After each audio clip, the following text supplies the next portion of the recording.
Can you take the slide down, please, Amy? Thank you.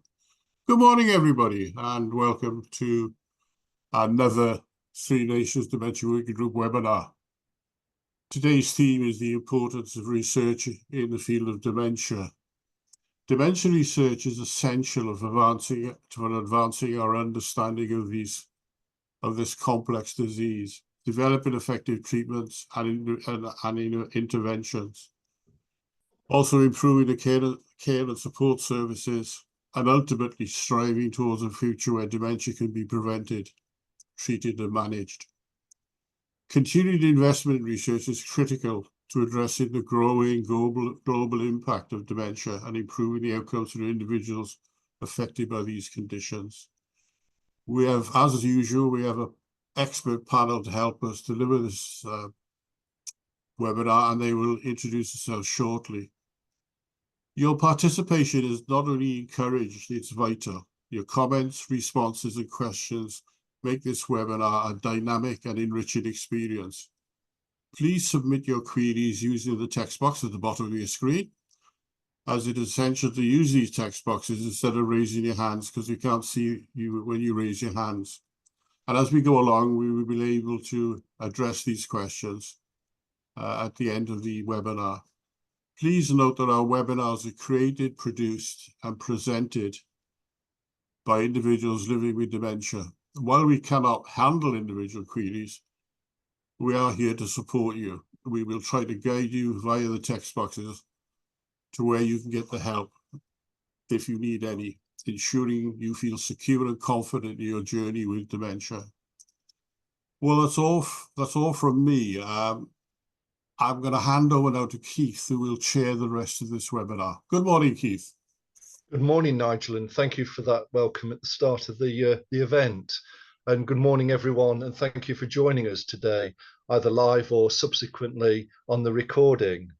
We've got an excellent panel again today, and I'm delighted to introduce my running mate in this year of elections, Rose Vincent, who will be speaking with me about a project to begin the webinar. Rose is a mum to young Sam, who was born during her PhD, which is an Alzheimer's Society funded research project she and I are going to talk about today, and is expecting a second child in November, which almost certainly adds greater focus to her completing her PhD. She lives in Edinburgh, so although we feel we know each other well through Zoom, with me being in Canterbury and her being in Edinburgh, we're yet to meet face to face. Over to you, Rose. Thank you, Keith, and thank you everyone for having us here today. Well, I'm going to introduce Keith now, although I feel like he's probably a man who doesn't really need much introduction. But just in case there's someone here who doesn't know him, he is a legend in the field of dementia activism and research. And he's worked tirelessly to campaign for change for people living with dementia since he was diagnosed with young onset Alzheimer's at the age of 55. He's also a father, a grandfather, a guitarist, a gardener, and he's got an honorary doctorate.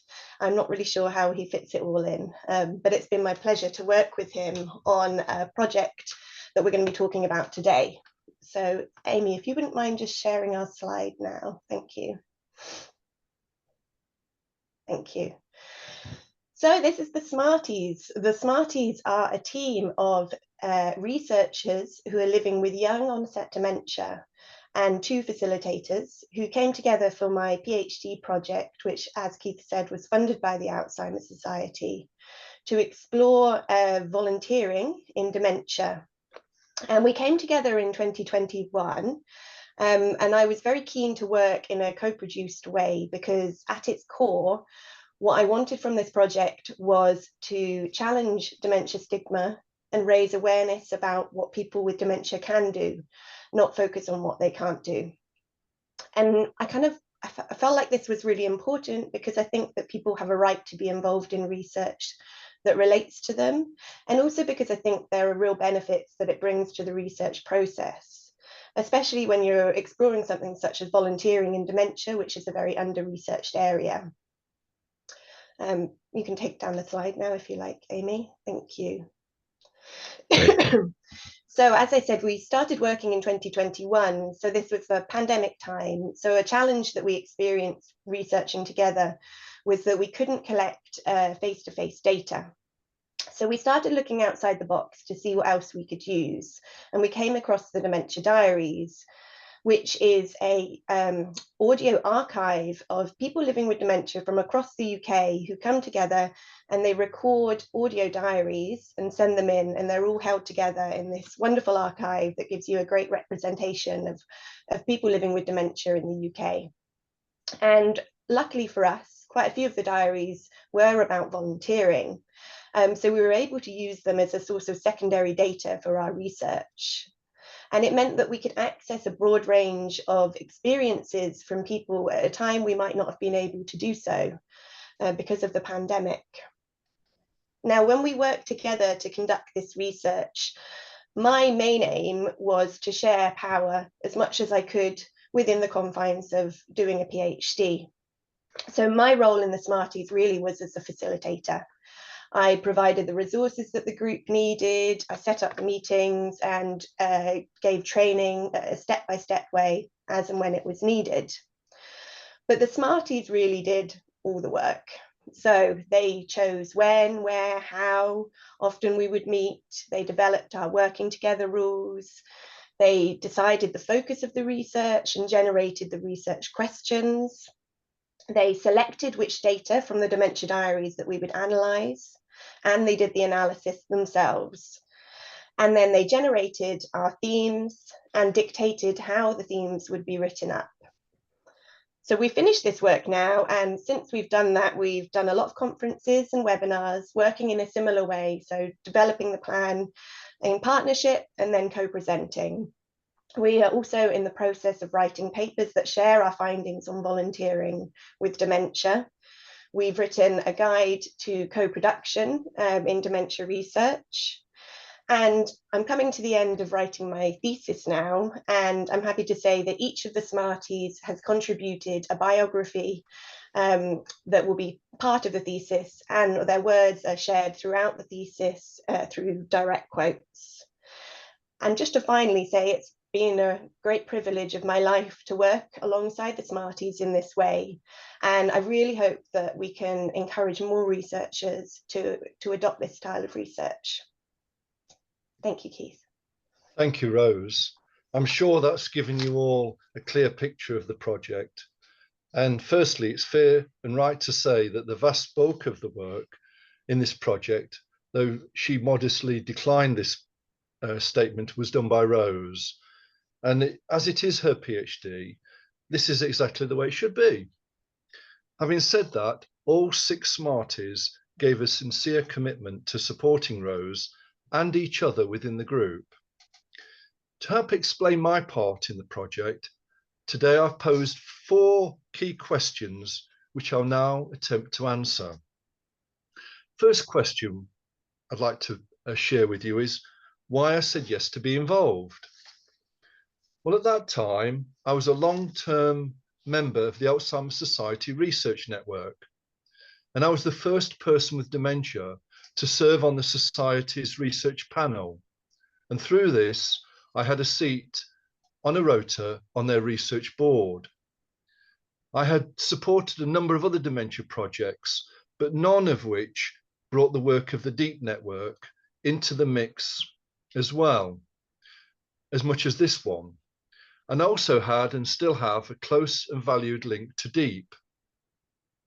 This project did exactly this and proposed to use the Dementia Diaries, hosted again by DEEP, as the material for the research. I am a DEEP dementia diarist, like many of my friends.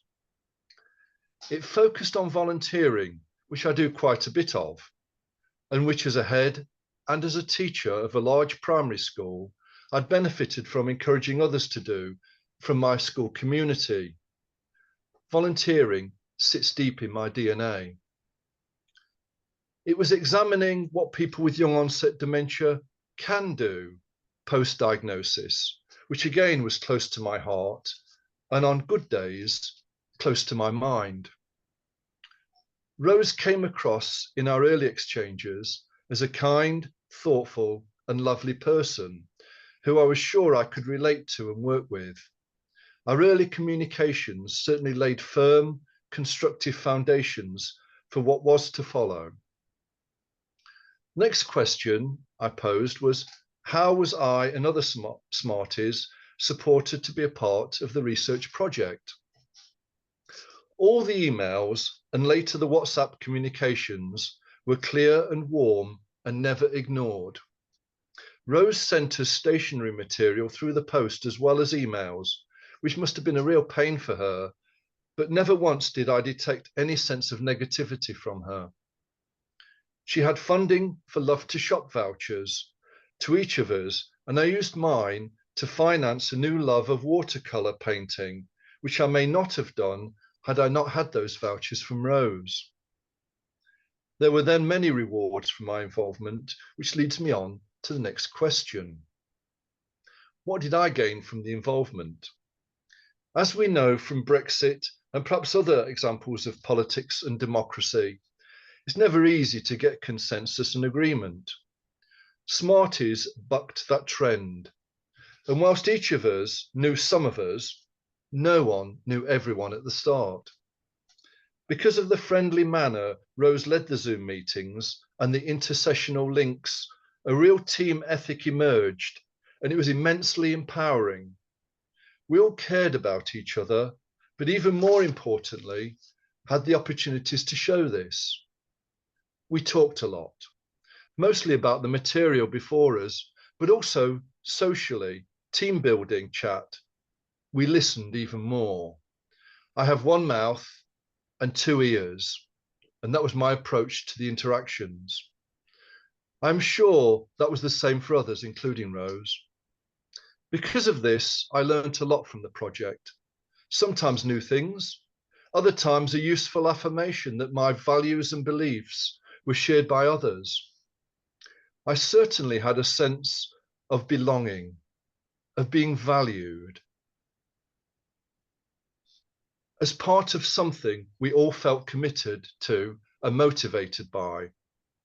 Almost always projects like this, I know, run for a time and then end. This is a reasonable position to have. But with this project, there is an energy which is maintained and a desire to continue to retain elements of our friendships, despite the tyranny of distance, and to stay Smarties. 3 Smarties in Scotland with Rose, 3 Smarties in England, including me. The label is part of the Positive Connections and was thought up not by Rose, but by a member of the group. And we really are all sweeties. Why do I think the Smarties model is worth looking at by other researchers and professionals is the last question I'll share with you. Some time ago, Rose and other Smarties did a presentation on another research webinar, and at the end of the webinar, a person in the audience asked, "How can I join the Smarties? It looks great." My answer was that sadly they couldn't. But it wasn't really sad that they can't, because though it's a closed group, the project was nearing its end. But I went on to add, we all hoped that many other Smarties groups or type groups would emerge. I'd like to think that today will help inspire others to take, examine, think about, and then make their own the model we developed, which Rose, with our support, has spoken about and published in working together as a widespread, very different, but totally committed and united group of people. This is the guide here. I don't know whether a link can be put on the chat box, but this is the guide that Rose and the group produced that I really do commend to you. The Smarties Guide to Co-Production. This guide was developed by the Smarties Research Group and draws on our own experiences. We share our top tips on how to best involve people living with dementia in co-produced research.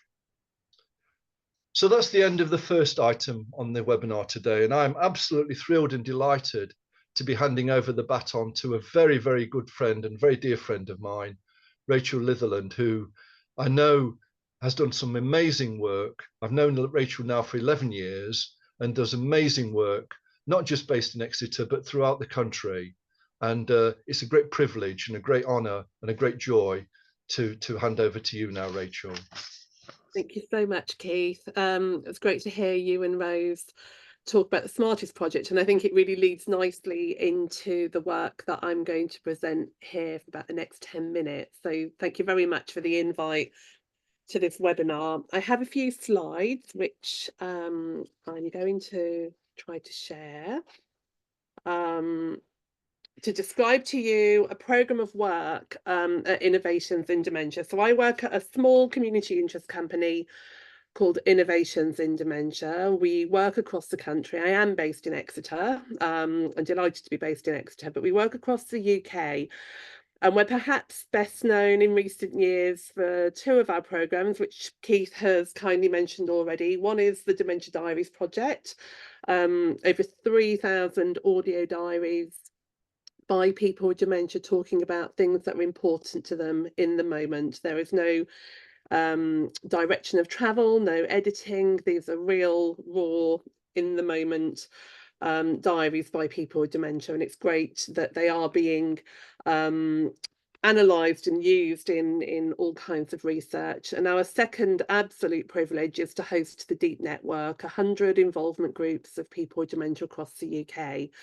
So the work I'm going to describe to you now is linked to the Deep Network. Dementia Inquirers was a funded programme by the National Lottery, which ended in 2023, 4.5-year project where we brought together interested deep groups to lead their own research. So really interested to hear what Keith and Rosie were just talking about in terms of sharing of power, because I think this is what the Dementia Inquirers programme, that was where it started from, was this idea that actually what happens if you put the power of research into the hands of people with dementia.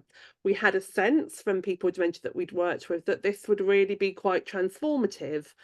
But how would we do it? What structures would we have to put into place to support that to happen? What kinds of research would people with dementia be really interested, and what would they find important to work on?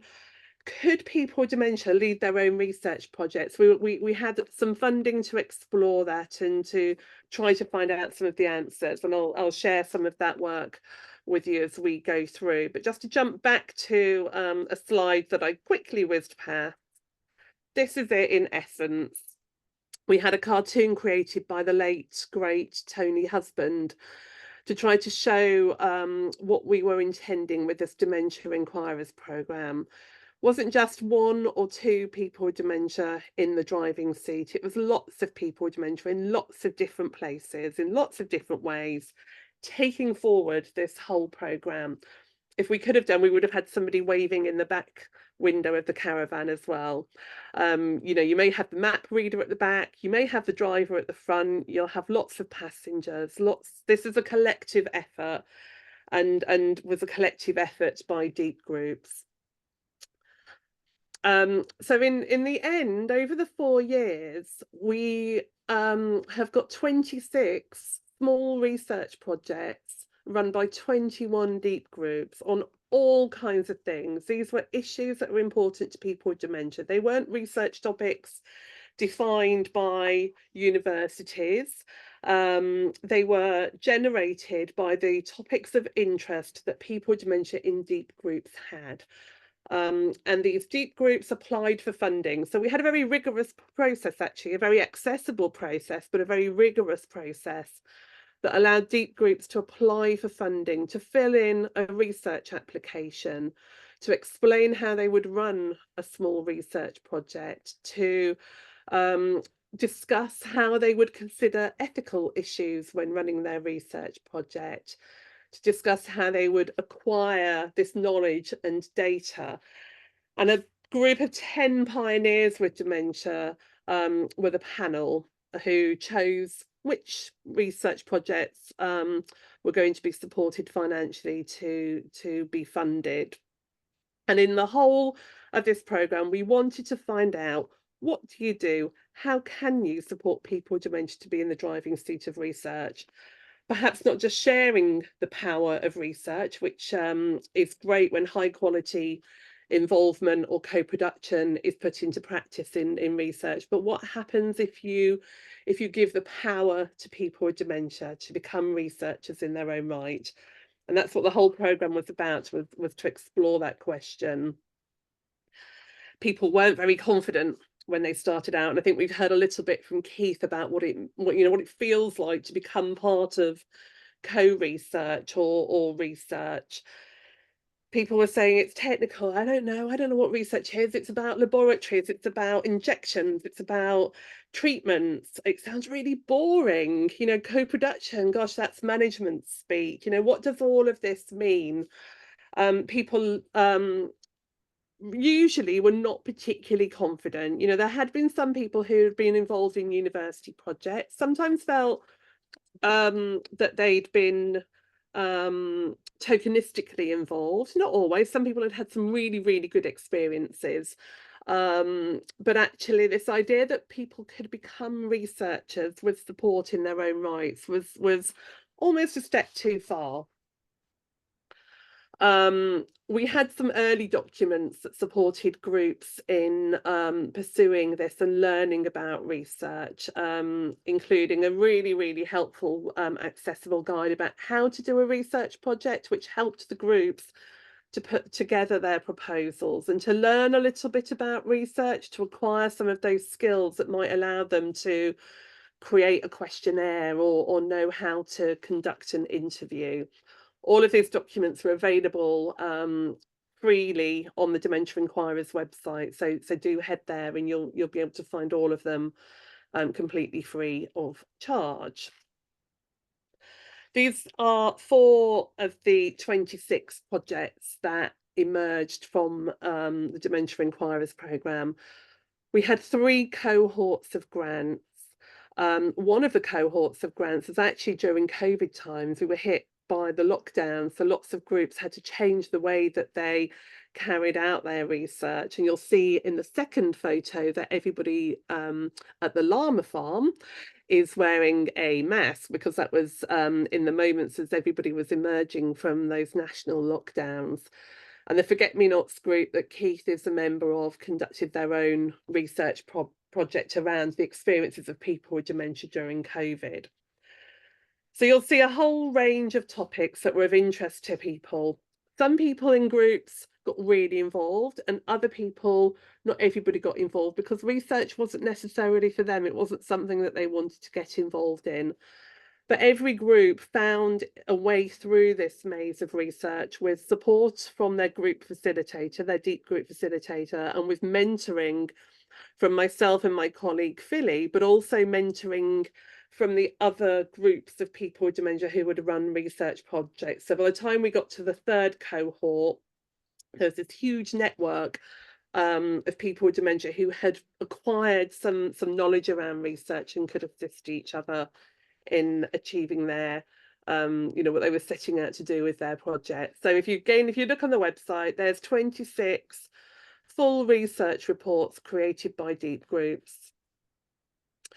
We also did a lot of work around challenging research systems. It's very hard when you're not based in a university to do some of the things that are required around research. So how would you conduct ethical research? What if you can't get yourself to a research ethics committee to be given approval for your research? Well, a lot of our research projects didn't actually require external ethical approval, but it felt really that the research world had created a barrier that prevented people in grassroots environments conducting their own research. So we did a lot of work with ethics committees to look at what ethical research is from the perspective of people with dementia. And again, there's a free of access guide, the gold standards for ethical research, which sets out how ethical research can be created that really is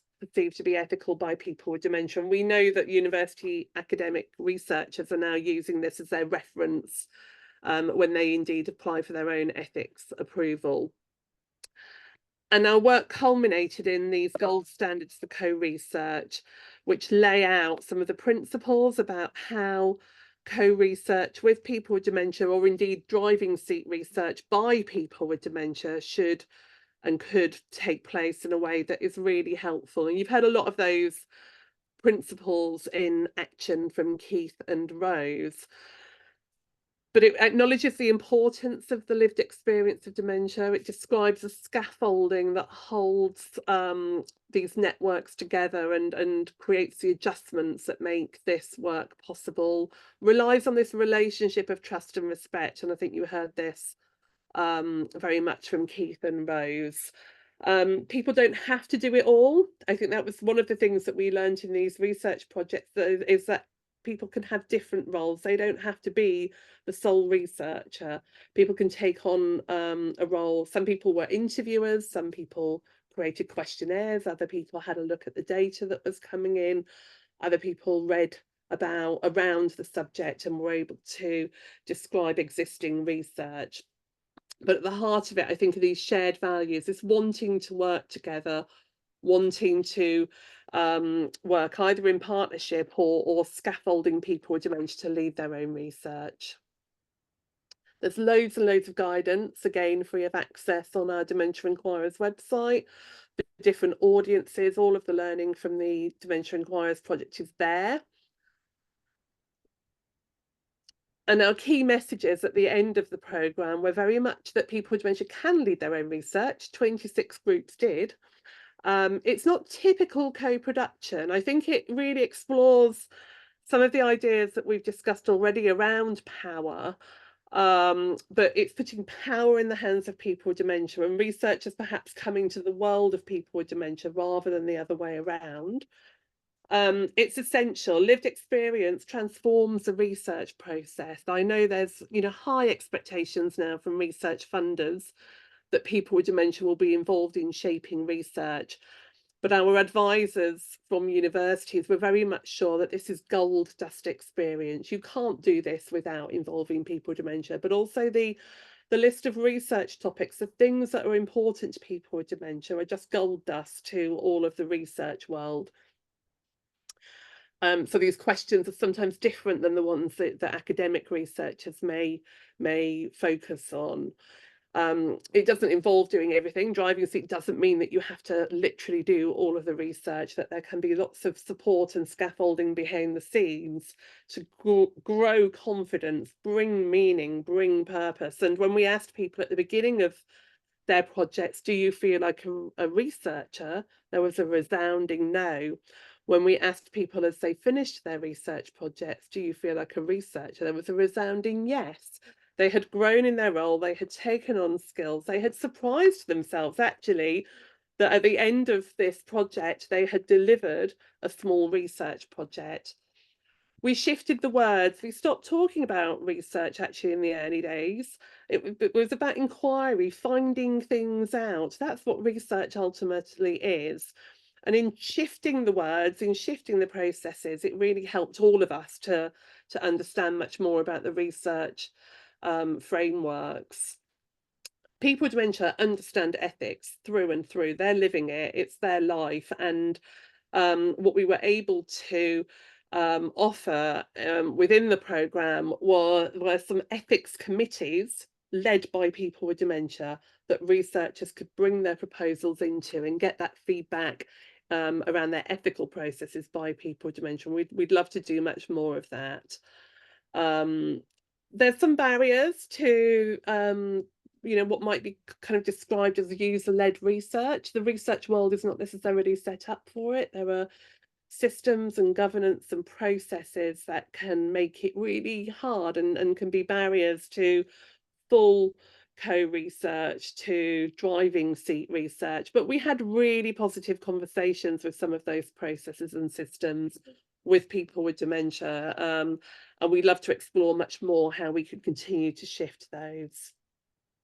There's a book, just a slight plug at the end, with a link to the publication at Jessica Kingsley Publishers. It tells the whole story of Dementia Inquirers. But I would direct you to our website, because actually a lot of the content that has made it into the book is there free of charge as well. And I am drowning in packages of resources that I'd be very happy to send to people if you would like to receive the resources free of charge. The book tells a story, the resources tell the facts and outcomes. So here's my email if you'd like to contact me for the free pack. We really are kind of quite committed to supporting people with dementia to continue as co-researchers or be in the driving seat of research. We'd love to do it all over again.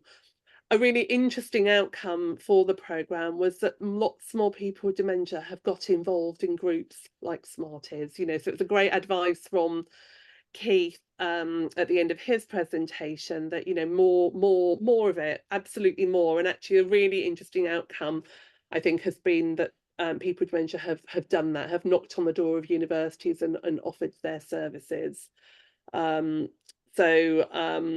It's there for the taking. Our legacy really is the knowledge that we have created, but we would absolutely love to do it all over again. Thank you very much. Well, thank you, Rachel, for taking the baton from Rose and I and running so well with it there, and for covering what was a fabulous project with the Dementia Inquirers. Thank you so much. Next up, we're going to turn to the Alzheimer's Society, and I'm delighted that this morning we've got Sharon and Mary with us, who are research participation officers from the Alzheimer's Society. And we all know what wonderful work the Alzheimer's Society does, not just to fund projects, but actually to help drive projects forward as well. So it's great to have you on board this morning. So over to you. That's lovely. Thank you for that, Keith. I'll just share my screen because we have done some slides as well. So I am just going to click onto that. Hopefully everybody can see. So good morning. My name is Sharon Bolter, and as Keith said, I'm a research participation officer here at the Alzheimer's Society, and I'm joined by my wonderful colleague Mary Keddy, and we both take a lead on our joint dementia research help desk at the Society, and we're absolutely delighted to have been given the opportunity to actually present this morning. Thank you, Keith and Rose, for the amazing insight that you've given us this morning about the Smarties project, and also Rachel, thank you for your overview of Dementia Inquirers, and I certainly will be tapping in to some of those resources and visiting your website. So let's just give you a bit of a flavour about what we are going to cover in the next 10 minutes. I think Keith has done a lovely job, and Rachel, of discussing why it's important to get involved in dementia research, and we'll just be highlighting a few of those themes that have already been discussed. We're going to talk to you about the main vehicle that people can use to explore what types of opportunities are out there to get involved in dementia research, and then discuss a little bit more about our help desk here at the Society as a charity partner and what we do. We thought we'd also give you an example of a couple of studies that are already on joint dementia research at the moment that are looking for vital volunteers. And then finally, if anybody does have any queries or questions or would like to register, how to get in contact with us. So I'll hand over to Mary. Thank you, Sharon. So let's begin by reminding ourselves of why it is important that we participate in dementia research. And this is a lovely point in time just to reflect on what people affected by dementia have said is important to them. And of course, for that, we look to the dementia statements. And this morning, for research, we're looking at the fifth one. We have the right to know about and decide if we want to be involved in research that looks at cause, cure and care for dementia and be supported to take part. Research offers hope.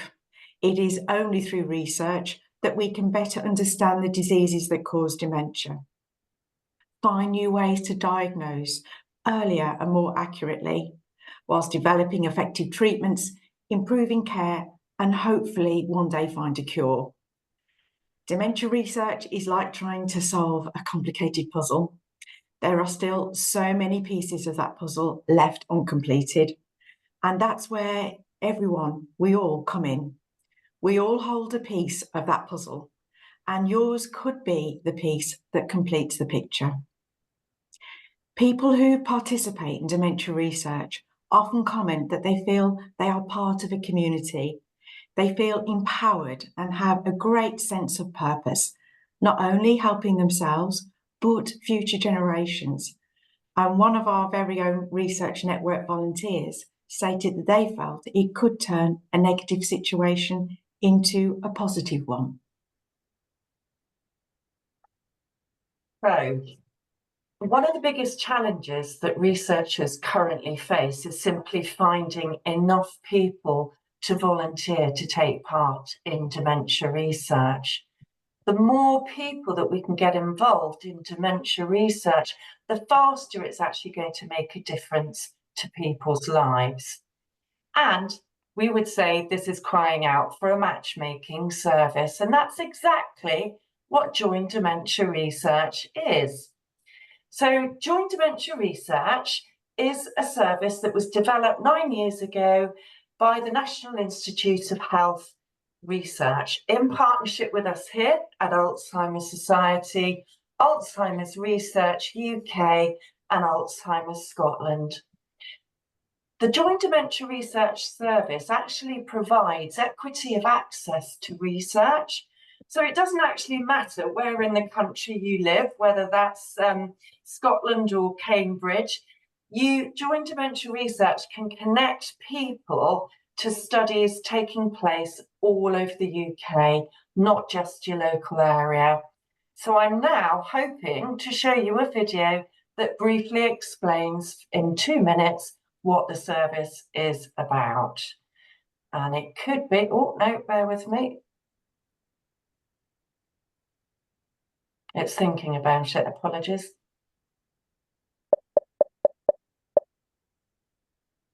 By 2025, over 1 million people will have dementia in the UK. With your help, we can beat it. Join Dementia Research is giving people the chance to sign up to take part in studies across the UK. Through research, we'll be able to introduce new treatments, improve early diagnosis and quality of care. And hopefully, one day, we'll get closer to beating it. When you sign up with us, your information will be saved so researchers can find people for their studies. It's like a matchmaking service where we connect you with researchers. It's easy to sign up. You can visit our website and fill in some details there. Or if it's easier, you can call one of the charity helplines. You can even sign up on behalf of someone else if that helps.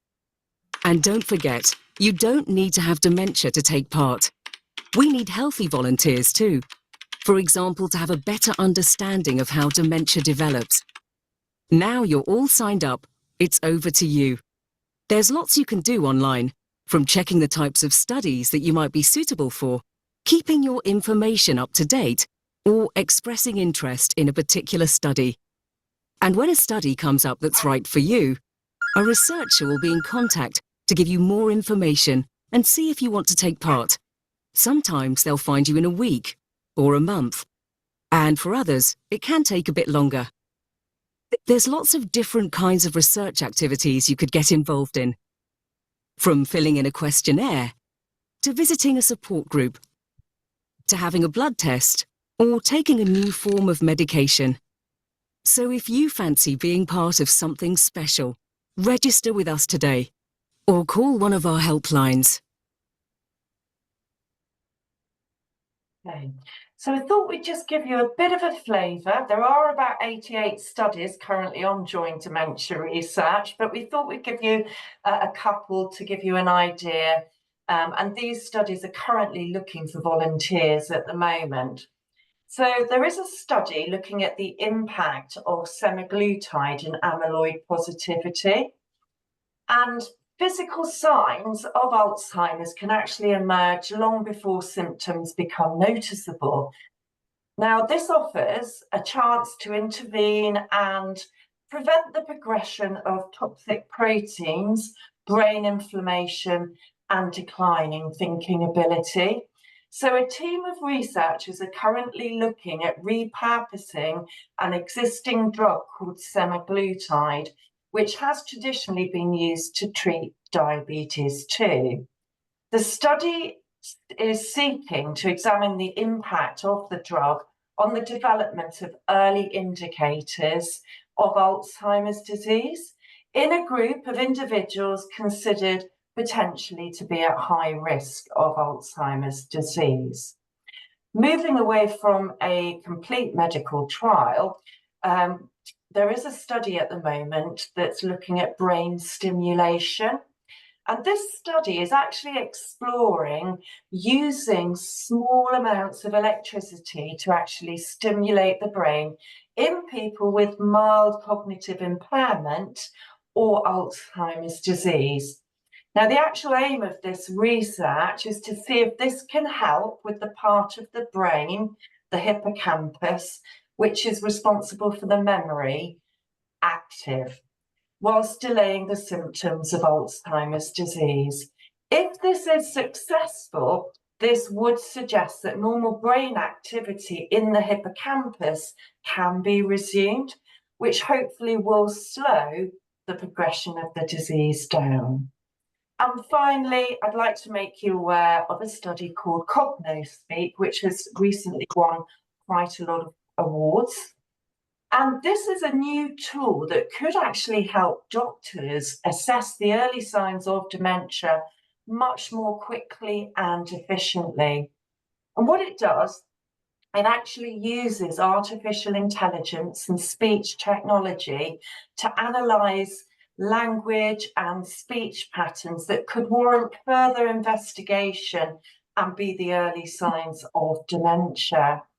Now, CognoSpeak could potentially help those that are concerned about their memory start treatments much sooner, but also reduce the burden on dementia assessment services by freeing up valuable specialist time, improving access to care, and aiding earlier diagnosis.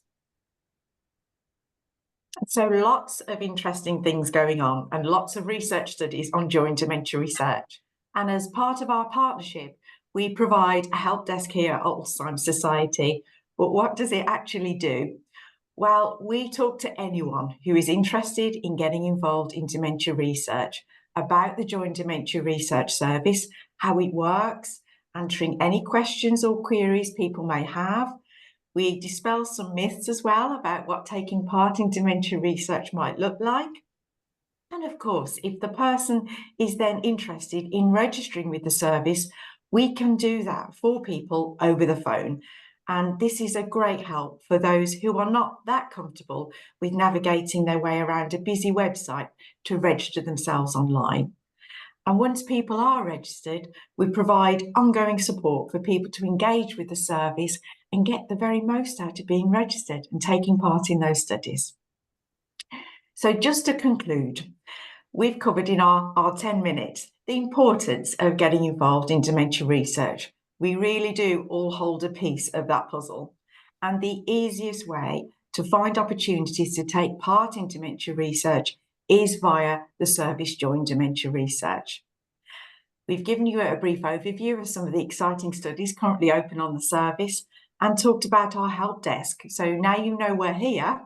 If you would like to find out more about the service or even register or talk to us, we'll make sure our contact details are in our chat. We have an email address, but also people can call the National Support Line at Alzheimer's Society and just ask for the Joint Dementia Research Help Desk. So a bit of a call to action this morning as well. If you're not already registered, we'd love people to consider getting registered and contact us if you would like to. But for people who may already be registered, please log on and have a look at your volunteer profile and see if there are any recent studies on there that have come onto your profile that you might like to take part in. And please spread the word about these opportunities to take part in dementia research. Talk to your family and friends, talk to your networks. Together, we can all complete this very big puzzle. Thank you so much, and I know there'll be time for some Q&A at the very end of the session. Well, thank you so much, Sharon and Mary, for that enlightening presentation about joint dementia research, which was great to hear. One can pick up the leaflet, one can talk to people at trade and at conferences, but to actually see that presentation this morning was incredibly illuminating and informative. So thank you so much. And I was particularly delighted to see reference made to the dementia statement there, because so often that can get buried and lost. And for those of us who worked hard to establish those statements before COVID, it's great to see them still being used. So thank you. And finally on our panel, I'm really pleased to welcome John, who is going to speak as a member of the Alzheimer's Society Research Network. So I'm going to now hand over the baton to our final runner, John. Thank you very much. Thank you, Nigel, for an introduction. And thank you for giving me the opportunity of having a chat with you. Now, why am I here? I am not an academic, but I'm very much involved in research. But let me explain a little bit about me. It's pretty well 30 years since my wife turned to me and said, "We have a problem." 30 years since I commenced the dementia pathway. 18 years as a carer for my wife, over 20 years as a volunteer with the Alzheimer's Society, doing a variety of things from awareness raising, campaigning, fundraising, establishing support groups, etc., and over 12 years as a member of the Alzheimer's Society Research Network. I suppose, to use a modern phrase that's now coming almost into the language really of a program, is lived experience. So what do we mean, and what is in fact the research network? Could I have the next slide, please?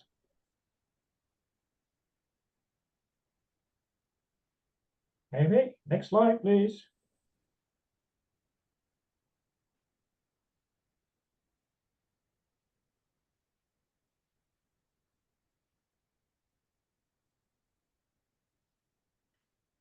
Right, there we are.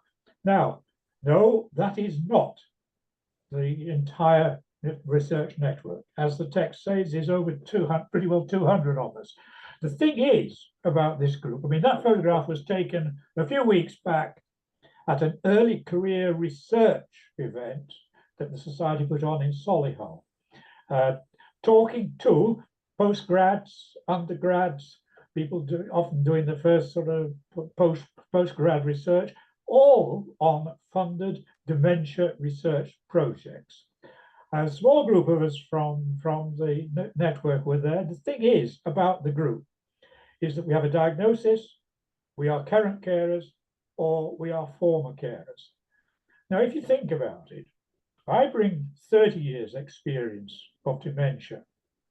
I mean, living 18 years on the pathway, although people do progress differently, as I'm sure most of you know, they progress differently, they present differently. Nevertheless, you gain a great deal of experience. Put that together, you think the contribution that 200 people can make to refining one's whole attitudes to dementia research. They bring, let me use this phrase again, their lived experience to that research. It helps to create fresh pathways, and it introduces a relevance to what we do and where the research is going. Now, next slide, please, Amy. Why did I become involved? Well, let me go back to the start of that 30 years and my wife's diagnosis. So if you want to know why I got involved and what motivates me. Now, at that stage, she just turned 50. She described her condition because I had no idea what was happening. I wasn't aware of any problem. So it wasn't some of the obvious signs of cognitive impairment, forgetfulness, or whatever, nothing like that at all. She realized that her thought processes were being challenged, making decisions, answering the telephone when you didn't know who it was. And of course, go back to those days, the telephone was a thing on a cable in the corner of the room. It didn't tell you who was calling, and so you could avoid them or anything of that nature. You had to pick it up and speak. And it was that sort of thing, handling changes. That was the challenges that only she was aware of. So you could describe her as pre-symptomatic almost. Certainly an area this is of a great deal of interest to research now, age-wise. Because of her background, she had a medical background, the diagnosis was confirmed pretty quickly. No question of being put to one side, oh, it's part of aging, come back in a few years, etc. None of that. That was quite serious. However, we were told that think of the time scale, there was nothing the NHS could offer us in terms of medication or support. She was too young, certainly in our part of the world, for any social care, as that their dementia services didn't start till you were 65. So here we have a medical condition, one of the most common medical conditions that we have in society, and we have the support services based not on the condition, but age. Oh dear. So why did I become involved? Well, I think I've just answered that. So that was my background. From a research point of view, pre-symptomatic, my wife would have been a wonderful model. However, she asked the question, is there any research that I could participate in, present myself to, etc., etc.? And would you believe it? The answer was no. So, I think you now know why. Not only did I volunteer for the Alzheimer's Society, determined to raise awareness, get rid of this stigma, get some support moving, but also, of course, in due time, to pick up her wish to participate in dementia research. Could I have the next slide, please? Right, so these are some of the key things that a member of the research network can do. I only say some. There are plenty of others. But generally speaking, these are the key ones. Now, first of all, you may wonder, well, why? Why are lay people involved in research? Well, you must remember the Alzheimer's Society is a charity. It has to raise its money. So this financial contribution is coming from people like us. They're doing memory walks and fundraising events and goodness knows what else, and legacy income. So by participating and influencing the research, and in fact, as I shall come to explain, even shortlisting the projects to be monitored, we are representing those people that have contributed the funds because we all want to see an improved situation for dementia, those living with it, and ultimately to deal with the condition entirely so that nobody has to face this challenge again. So, lay reviews. Currently, for example, the current funding round, of going through the process, but first of all, there was 146 applications for funding for this year's round. Far more than we can conceivably fund. We haven't got limitless funds, so that we had to have a shortlisting stage. That's been done, so full applications are now being finalized. We shall be receiving them from various universities and throughout the country. So it's nothing regional about this. We've no idea where they're coming from. It's entirely in the hands of the universities to submit their applications. But every project for funding, every project is reviewed by a number of of members. So research network members are involved in working their way through the lay reviews, looking at the project, looking at the outcomes. Where is it going? What is it achieving? What will it bring benefits will it bring to those with dementia? Is it research for research's sake? Is that really what we can afford at this stage? Is that really what we're looking for? Or is it going to broaden our knowledge and ultimately lead to the great breakthrough moment? Can I just, for instance, something, for example, that I came across in the last round that I could not support? It was a project which was basically data gathering. Simply wishing to add dementia to a potential risk for somebody's campaign they were trying to put together for an environmental aspect. And they wanted to include dementia as a dementia risk. Now, that is, to me, is not the prime cause that we raise our funds for. I couldn't support that project for those reasons. So the science may have been strong, but I thought, no, this is not the sort of area that we should be funding. There are far more pressing needs. So this all comes up in the late review. Grant advisory panel that meets roughly is about 26 research network members in the grant advisory panel, where the shortlisted reviews are all considered. So we got the reviews then from lay members per project, as well as from the academics, because they've done peer reviews. We assess those and start to prioritize, yes, these are the projects we would like. So we aren't finally selecting, but we are sorted out by scoring collectively those that we can support. That is supported by a grant advisory board, where 4 members, 4 research network volunteers, join the panel with purely academics. And we have some very interesting discussions. And believe you me, academics can be very destructive if they don't like a project. It is mind-blowing to see them arguing their case about projects, but very, very interesting. And then the one aspect that I thoroughly enjoy is monitoring. A small panel, 2 to 3 people are appointed per funded project. They visit the university throughout its project with the research team, going through it, monitoring, helping, observing progress, picking up problems. Can we resolve them? How can we help? And as the program develops, helping to steer them towards wide dissemination, making sure there's good PPI being planned, because it's terribly important to bring public and patient involvement, even if it's a laboratory-based project. Do remember that.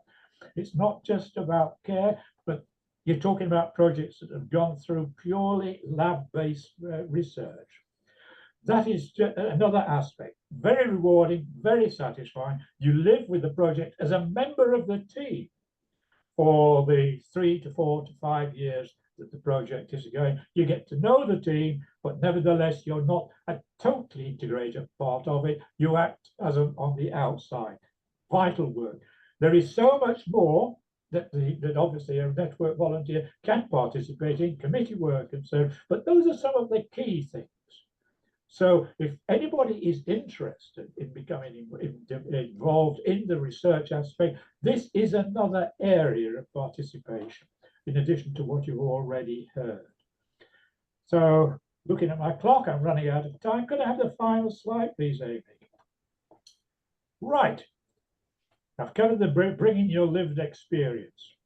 Another factor of biomedical researchers, so let's come back to biomedical research. You're looking through test tubes, you're looking at mice, you're looking at fruit flies, you're looking at tissue, you're looking at cells. It does sound like a long way away. Now, if you're, say, a carer, you say, well, what can I say to these people? What would they know about me? But let me put you another question, hypothetical question. Would you expect a car manufacturer's designer to design a whole new car if he couldn't drive one? The same applies for research. An academic who spends all their time in the lab, they still have to be connected throughout their career with the lived experience, because that is the outcome that they are doing their work for. We must look at the research. Where is it going? What is it going to achieve? Does it reflect our desires? But also, particularly if it's a fellowship application, where is the researcher going? Are they totally committed to dementia? Or are they just something passing useful to put onto their CV? Are they have the potential to become the future dementia leaders that can bring us to the great breakthrough moment? Finally, do not be afraid if you join us. Do not be afraid to ask questions, because not only will they help your understanding of what's happening, it actually helps the researchers to understand. Let me paraphrase this. I've said this previously to researchers, to answer my question as if they were speaking to a journalist from the Daily Mail or the Daily Express, or say a radio news program. You've got 30 seconds to describe your project. That crystallizes the thought. They can't use scientific jargon. They've got to get to the basis, the outcomes. What is this work going to do? If we can strengthen that communication link, we'll broaden the understanding of dementia and its problems, and will help people to have greater confidence to seek support and get a diagnosis. And early diagnosis is the key to finding an answer to this problem. Thank you very much indeed for your time. And if I have questions, I'll be delighted to take care of them. Well, thank you, John. I think maybe we've run out of time for questions, but thank you for that very powerful and fitting conclusion to our webinar this morning. I'm going to hand over now to Nigel, who will bring the event to a close. Yes, thank you, Keith. And thank you to all the panelists and participants for joining us this morning. Remember, our webinars are not just about sharing knowledge, but also about building a community. Our next webinar is scheduled not until September. We're having August off. So if you have any suggestions for topics or want to become a panelist, please get in touch with us through our Twitter account at 3ndwg, or visit our website at www.3ndwg.org, lowercase. And also, if you wish to have a little entertainment during the summer, we have a YouTube channel where all our webinars are stored. And just in the YouTube search box, put 3 Nations Dementia Working Group, and all our, including this one, all our webinars will be there. So thank you so much for everybody for participating today. Have a safe day. Remember to stay hydrated, as Keith says. There's some warm weather on its way. Thank you very much. Good morning to you.